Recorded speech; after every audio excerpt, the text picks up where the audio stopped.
Welcome to the AFR Saints channel, where we provide you daily content on your favorite team, the New Orleans Saints. Do us a favor and hit that subscribe button. Be sure to leave your comments below and smash that like button. Who dat?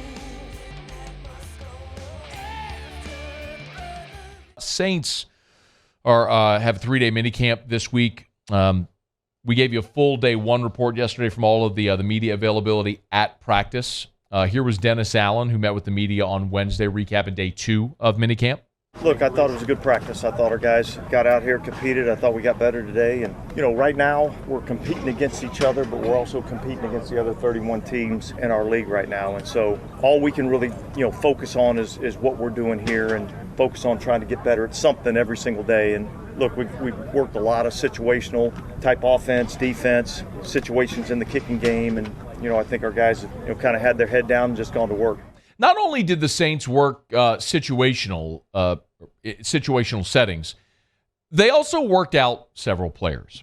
And one of them is a former SEC receiver in Lynn Bowden from Kentucky. Does that name sound familiar?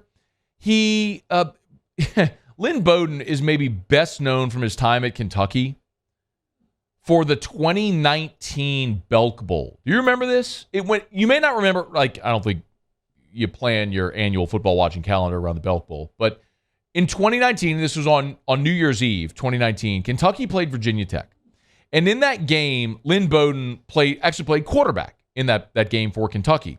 So he's a receiver who played quarterback and flat went off. Now, there was another layer of intrigue because before that game, the two teams got in a fight and Lynn Bowden threw a punch and probably should have been ejected, but played in the game anyway and ran the ball 34 times for 233 yards. It was the most yards rushing by a quarterback in a bowl game since Johnny Football went off against Duke in the Chick-fil-A Bowl back in the day, if you remember that. Before the Chick-fil-A Bowl became like that, or that was when it was just the Chick-fil-A Bowl, because they had different bowls. They had the Peach Bowl and the Chick-fil-A Bowl and Chick-fil-A Peach Bowl. Anyway, it was before it became a really good bowl. So, huge day for Lynn Bowden back then. He also was 6 of 12 passing for 73 yards and a tud, had 2 touchdowns rushing. So Lynn Bowden is like a really, really elite high-level athlete who was a receiver at Kentucky but stepped in and played quarterback in that bowl game. And he ended up becoming a third-round pick of the Las Vegas Raiders. Hence the Derek Carr connection as we continue to see this deeper and deeper. You bring in Foster Moreau. We've seen they brought in Brian Edwards, who, of course, South Carolina receiver, who was with Derek Carr there in Las Vegas as well. So this is back in the 2020 draft when the Raiders drafted Lynn Bowden, and now they're bringing him back here because of the Carr connection. It makes a lot of sense. But he was traded from the Raiders to Miami, played in 10 games that year. And it was weird that he was traded to Miami in September. So, the season had just started. They drafted Lynn Bowden, then they trade him to Miami. Plays in 10 games, started 4 times, spent the entire 2021 season on injured reserve. Then Miami released him. New England signed him to the practice squad. This past year, they elevated him in Week 9 to the active roster, but then played in 14 snaps in that one game against the Colts and was sent back down to the scout team. And then obviously was released. So Bowden's been looking for a new team. Last week worked out for the Dallas Cowboys. They instead signed former LSU Tiger Tyron Johnson, who, of course, was from Warren Easton, went to LSU, and then transferred to Oklahoma State, had a pretty good career there, and is now signed with the Dallas Cowboys. So Lynn Bowden had still been a free agent. Now the Saints are working him out. My only question with Lynn Bowden, I get it. The Raiders drafted him. He was there in 2020 with the Raiders for a bit before they traded him to Miami. So a player that had some familiarity and acquaintance with Derek Carr. I just wonder where the Saints are going to fit all of these wide receivers. That's the thing that kind of makes me go, what exactly are you looking to do here? And I'm the guy who always has my hand in the air and I say, if you're not getting better, you're getting worse. There is no standing pat in the NFL. You always have to be looking to improve your team, and if at any point you add a player that can improve your team or has the possibility, you do it. But when I look at the Saints receiver situation right now, you've got Chris Olave coming off a dynamic rookie season. You've got Michael Thomas coming off of injury, which you hope Michael Thomas is ready for a great year. You hope Rashid Shaheed, again, is ready to take that next step. And so, admittedly, like, there are question marks there with those guys. But on top of that, you still got Tre'Quan Smith.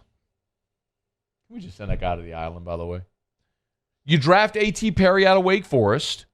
You brought Brian Edwards in. You signed James Washington as well. So you've brought in 2 free agent receivers. You drafted a receiver. You've got 3 guys back, all of whom you're hoping take the next step forward. That's not even to include Tre'Quan Smith, who for some reason they still have some eyes toward. And then on top of that, you got young guys like Kawan Baker and Keith Kirkwood and Kirk Merritt, who at various times have made their presence felt and maybe could be special teams guys. So I don't know, man. Like, Lynn Bowden's a great athlete. He was a really good receiver at Kentucky and is a guy who could probably help you out on special teams in a lot of different areas. But he's going into his 4th year in the NFL, and it's fair to say, man, in this very relatively short amount of time, you've been with the Raiders, with the Dolphins, with the Patriots. You worked out for Dallas. You still can't stick anywhere. You missed the entire 2021 season on IR. But maybe it's one of those instances where the quarterback can vouch for him, and you have a possibility of making your team better at the bottom of your receiver depth or rotation,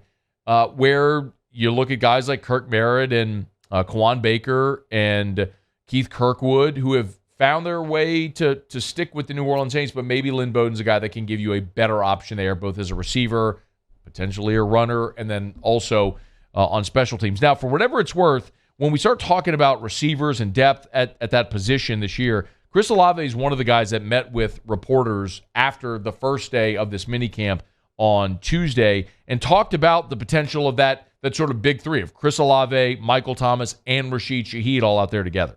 I feel like we all help each other. We all got different play styles and different games, but when we put all 3 of us together, it's like I feel like it's gonna be huge being on the field at the same time. We never been on the field at the same time, but just having those 3 different play styles come together, I feel like can be huge for us. It's one of the more interesting questions about the Saints team because Olave was a 1,000-yard receiver as a rookie.